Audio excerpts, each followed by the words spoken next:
Okay, shut up. Ladies and gentlemen, it has been a very long time since we did a video on this channel. Okay. Ladies and gentlemen, it was... Hello everybody and welcome to the channel. We are back. My name is Nauri Radwan and you are tuned to photomanipulation.com. In this channel, we take you beyond Photoshop basics and into the world of advanced techniques. So everybody expect to see a very advanced tips and tricks, especially in this video. In case you are wondering why we haven't been active on this channel for a very long time, it's because my dog stepped on a bee.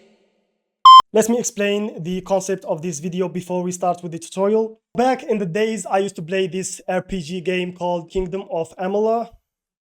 This game had a lot of interesting places and creatures, and it inspired me to make a lot of artworks. And one of the things on this game that had my attention was this creature. It is basically a tree monster that is made from plants and roots and has the head of the deer skull. And I thought, why not to recreate it on Photoshop to see my level in character design. However, this tutorial is going to be on how I made the background, not the character. So if you are interested to see how I made the character, let me know in the comments down below, and I might do part 2 of this video. So in this video, expect to see the process of me going through this artwork step by step, from setting the mood to composition to fixing values, color matching, shadows, haze, paint in the light, atmosphere, water reflection, and the global processing. So without any further ado, let's start with the tutorial.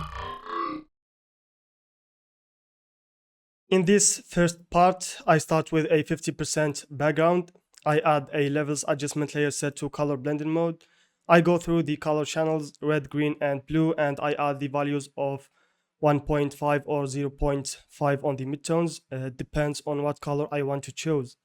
In this case, I wanted a bluish cyan tone, so I got the green color from the levels adjustment layer. And I helped with a color balance adjustment layer set to color blending mode with plus 30 blue color. And then I add another levels adjustment layer, but this time is not going to be affecting the colors, it's going to be affecting the lighting or the luminosity. I made the color darker of the background and I erased from the mask in the top area because I wanted that area to be my light source.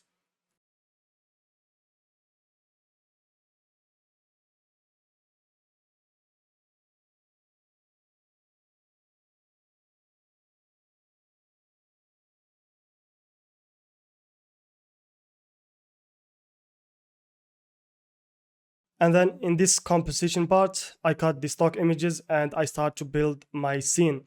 There's a video I did before on this channel on how to cut objects. I will put the link on the description so you can check it out.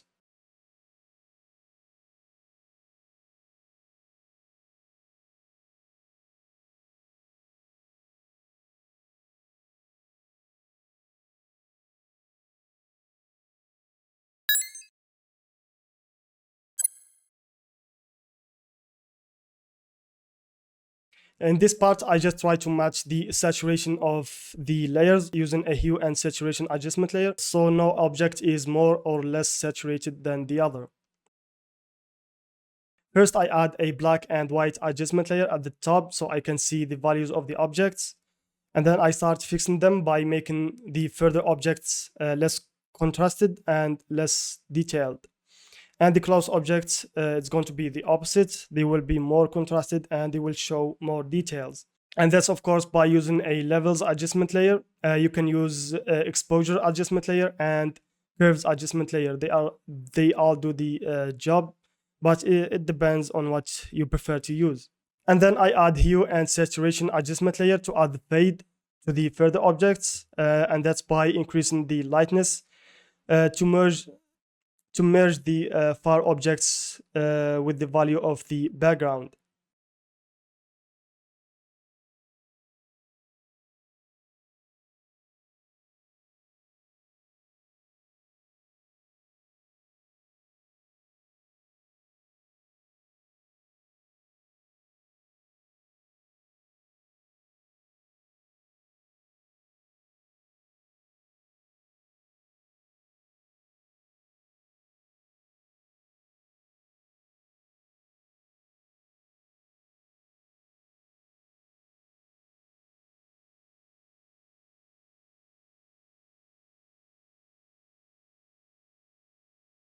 In this part, I add levels adjustment layer to every object, and I add the values of 0.5 or 1.5 on the midtones on the red, green, blue channels, trying to match the color of the background. The reason why I add the values of 0.5 and 1.5 in the midtones is because I find it easier than adding the values with a specific numbers. Adding the value of 1.5 and 0.5 will add a very saturated color or the tone on the object, but by decreasing the opacity, you will get the results that you are looking for. And that's, for me, is easier than adding specific numbers and start to changing them every time. Instead of that, you can just change the opacity of that layer.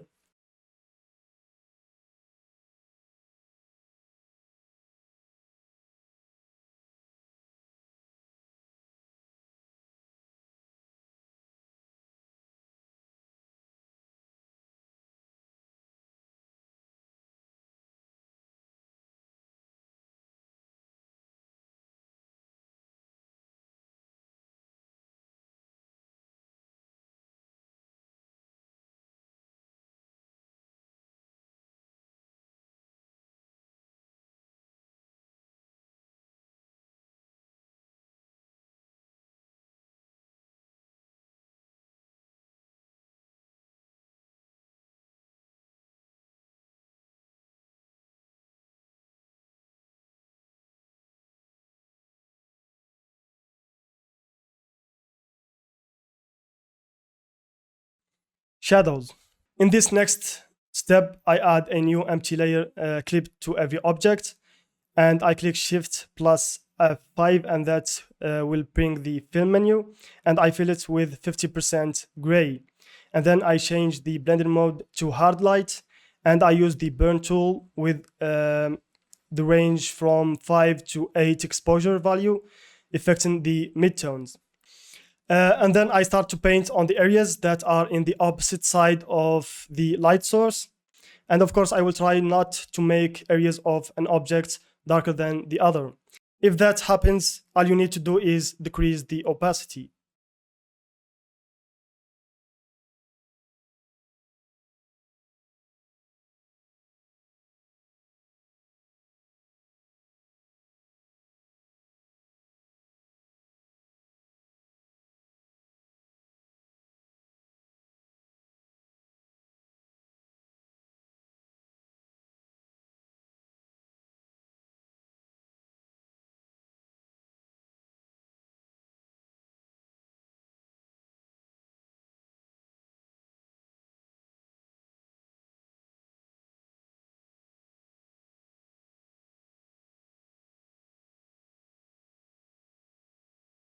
In this part, I just try to match the saturation of the layers or the objects using a hue and saturation adjustment layer. So no object is more or less saturated than the other.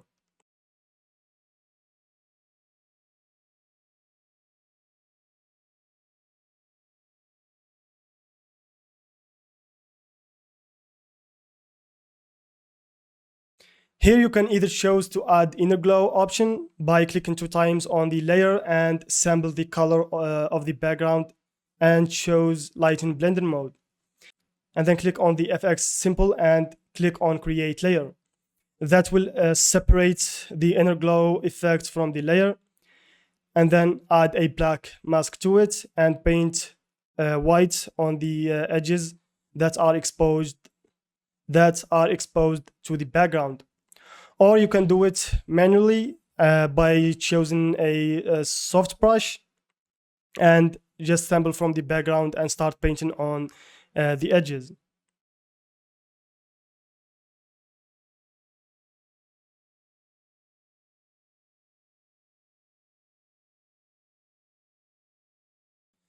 The next step is I chose the gradient tool, the transparent one, and I make the color 50% gray, and I drag from the top till it's filling the top area of that object. And then I click Ctrl L and I start to add the values of 0.5 and 1.5 to get the same color as the background. And then I decrease the opacity of it. And it is recommended to add a noise texture at the end to add just a bit of realism in the haze.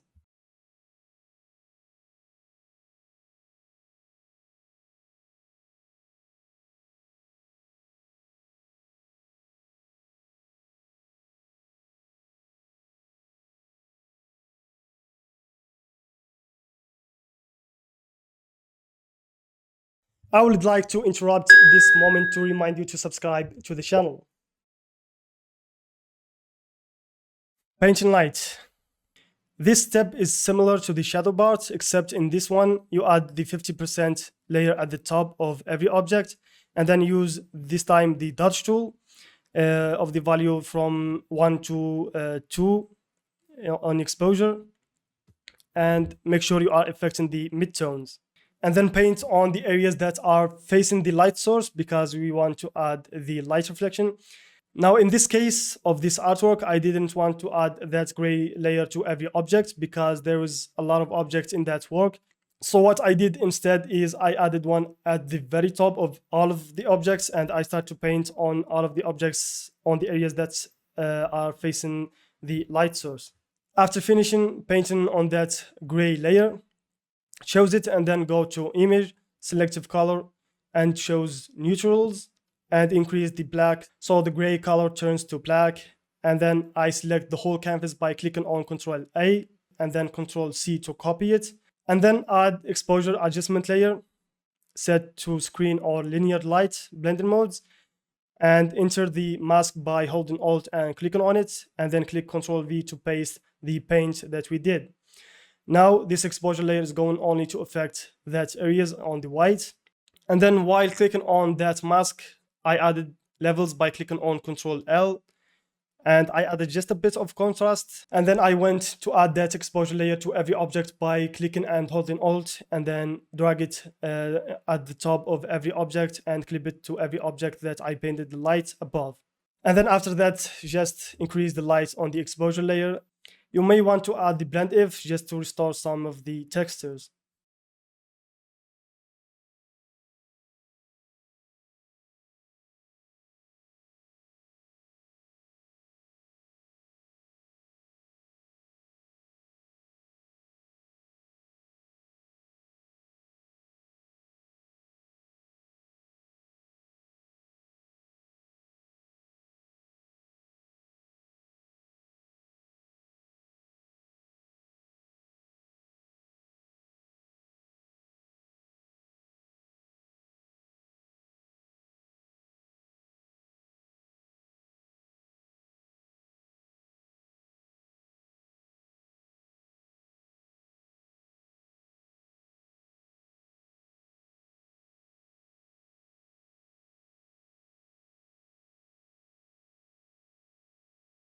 Here I used a stock image of clouds.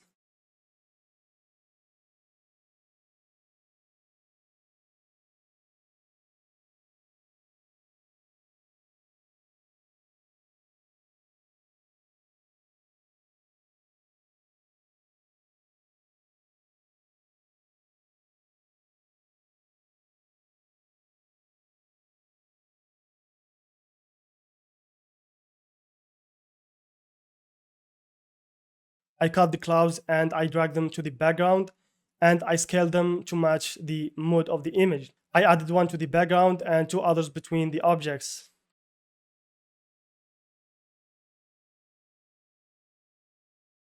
I selected each one and then I clicked on Ctrl Alt U, and that will turn them to black and white. And then I fixed the values just by adding hue and saturation adjustment layer, and I decreased the lightness. And then using gradient tool with the transparent one and black color, I dragged from the top just to add that light reflection on the fog or the clouds. After that, I add a levels adjustment layer set to color blending mode, and I did the same thing of adding 0.5 and 1.5 technique to match the color of the rest of the image.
To add the water reflection, I first made the texture by adding a new empty layer. I filled it with black and I added noise with the value of 400. And then I increased the scale of it by 300 value on both height and width. And then I added blur in a value between 2 and 6. And then I increased the scale of the width till it looked like water texture. And then I added emboss from the stylized option in the filter menu. Then I selected that layer and I went to the layer menu and I clicked on duplicate layer and I chose new. So I separate that texture from the BSD of the artwork. Now we have the water texture in a new BSD, a separated one. The first thing you do on that separated BSD is turn the image mode to grayscale, save it on your computer as a BSD, and name it water so you don't get lost, and then go back to the BSD of the artwork. Click at the top and click on Ctrl plus Alt plus E, and that will add a new layer that has all of the objects merged. Click Ctrl T to free transform and flip it on the vertical side, and then decrease the scale of it till it looks like a water reflection. And then lock it and go to filter and then blur, and then click on motion blur and add 90-degree motion blur on what number that you like, and then go to filter gallery and shows glass, and on that 3 lines on the side of the texture, click on it and then click on load texture, and then shows the BSD file of the water that you saved on your computer. That will give it a look of a water reflection. The best thing about this technique is that you can affect the scale and the smoothness of it. After getting the results that you are looking for, just click OK, and that's how you add the water reflection.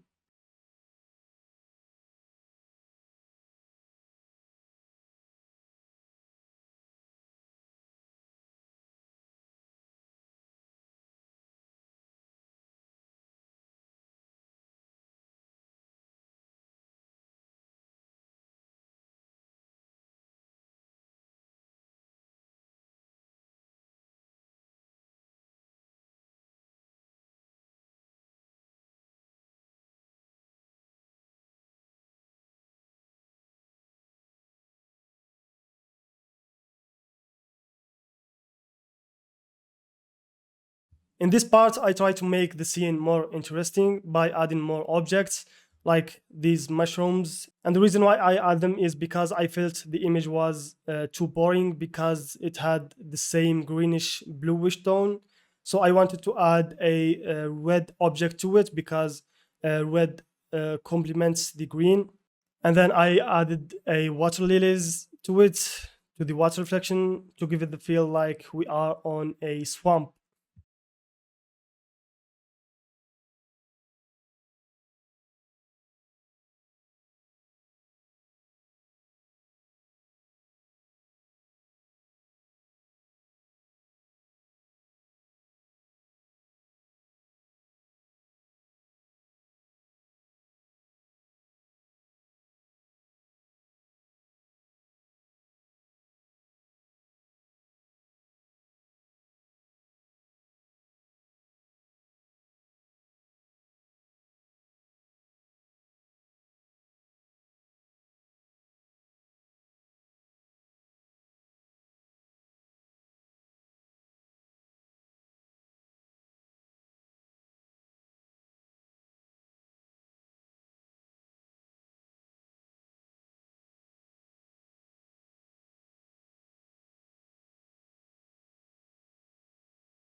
To add that magic dust at the end, I added mesotint and coarse dots, and I increased the scale of it, and I added blur and levels to add contrast. Then duplicated the layer and set it to screen blending mode and blurred it to add the glow, and then merged them all together. And then I went to color channels and control clicked the RGB channel that will select the white dots. And then I added the mask to the new texture. And then I applied the mask and then added the hue and saturation adjustment layer by clicking on Ctrl plus U. And I increased the lightness to the mask to get rid of the black strokes. And with another hue and saturation adjustment layer, I decreased the lightness to -50 to make that white dots 50% gray. And then I clicked on Ctrl L and matched the dots color with the color of the background by adding the value of 0.5 and 1.5. Now that the dots have the same color as the background, I changed the blending mode to color dodge. And then you can just add a mask, fill it with black, and paint white on the areas that you want the dust to be visible.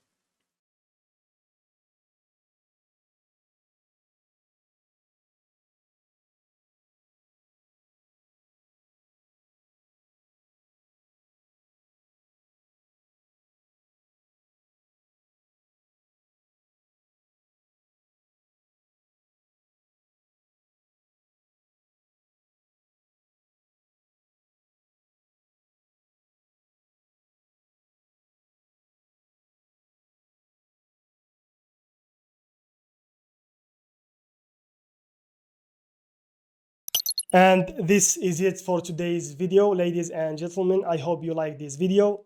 If you did, give us a big thumbs up and also subscribe to the channel. Also, don't forget to follow us on our social medias on Facebook, Instagram, and Twitter. If you want to learn more about Photoshop tips and tricks, make sure to check my latest video. And if you want to learn even more, you can get my digital landscape reloaded course. All the links are going to be down in the description. And without any further ado, I will see you in the next tutorial. Peace.